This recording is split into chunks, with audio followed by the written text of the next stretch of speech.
Personal selling is also known as a face-to-face selling technique, by which is a salesperson uses interpersonal skills to convince a customer in buying or just even trying to particular product in an attempt to make a salesperson selling to prudent product awareness, which is the reason for a person-to-person approach. Para sa akin, ang pagkakaintindi ko sa personal sellings, eh, ito yung harap-harapan mong kinakausap ang isang tao upang makabili sa product na gusto mong ibili, gusto mong ibenta sa tao. Ngayon, tipong harap-harapan mo ring ipinapaliwanag upang ma-aware yung isang tao kung gaano kaganda ang iyong product o kung anumang bagay na gusto mong ibenta sa isang tao.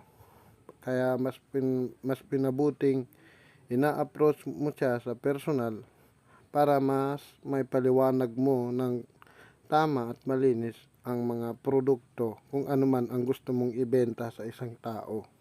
Yun lamang ang aking pagkakaintindi para sa personal sellings.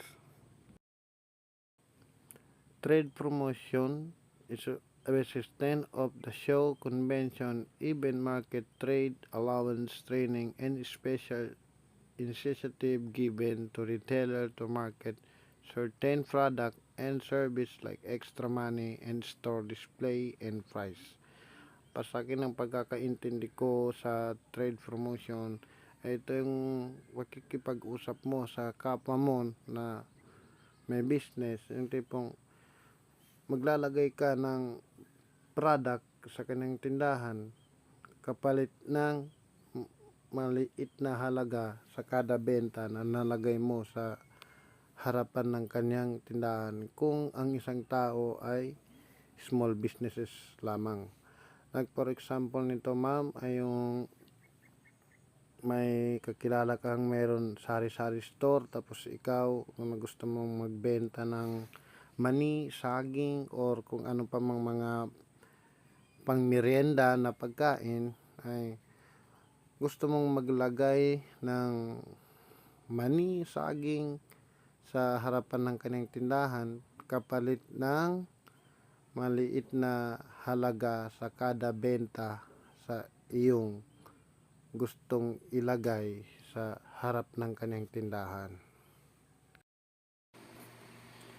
Sales promotion is a marketing activity intended to boost sales or persuade the use of trial of a product.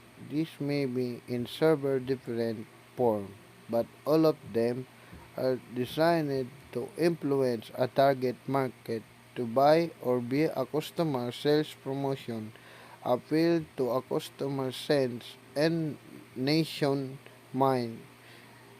The buy of the take one free for entrance is directly quantifiable in the mind of a customer. Sales promotion could be in the form of samples, coupon, premiums, contents, and rebates. Para sa akin, ang pagkakaunawa ko sa salitang sales promotion, para mas madali nating maunawaan, ang gagawin kong sample dito ay yung itong minute burger. Sa halagang 98 pesos, meron ka ng makakakuha ka na ng kanilang menu na black pepper. Sa halagang 98 pesos, makakabili ka ng isa, tapos mayroon pang buy one take one, equivalent of 2 pieces of burger.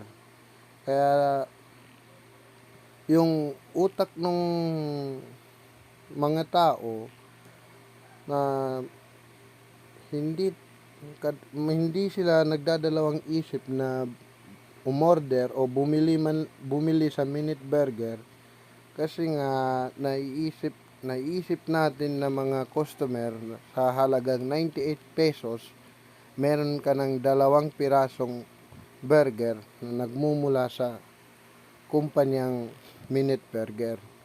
Ayun po yung mga alam kong dahilan ay paraan, diskarte sa salitang sales promotion.